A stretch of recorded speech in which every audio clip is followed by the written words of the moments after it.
Pintu rumah kena tutup masa garik setan masuk. Dah pintu sejik. Pula dah. Nampak odol tak lah tapi dia bijak. Mana dia orang tanya gini. Ni baru terror dia bagi. Bijak. Faham lagi?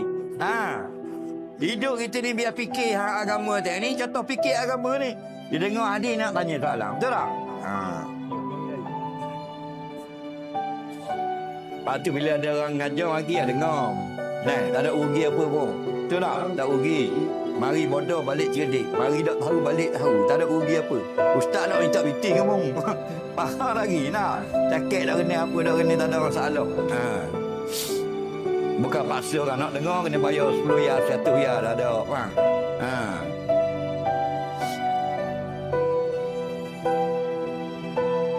Nabi kata tutup pintu ketika waktu maghrib kerana syaitan berkeliaran. Hadis sahih. Pintu mana? Buyutikum, rumah kamu. Bukan rumah Allah. Faham? Bila sebut rumah kamu, rumah kediaman. Dan jari ditutup pintu kau tak pergi surga. Faham? Jari kau buka pintu surga, pintu sejik. Betul tak? Maknanya datang ke rumah. Kemudian hadis yang satu lagi pula, bila kita nak makan malam waktu isyak, syaitan minta kok tikar. Rumah mana yang nak makan, dia kumur rumah tu. Lagi. Dia kumur. Kalau rumah tu nak makan baca bismillah, dia lagi.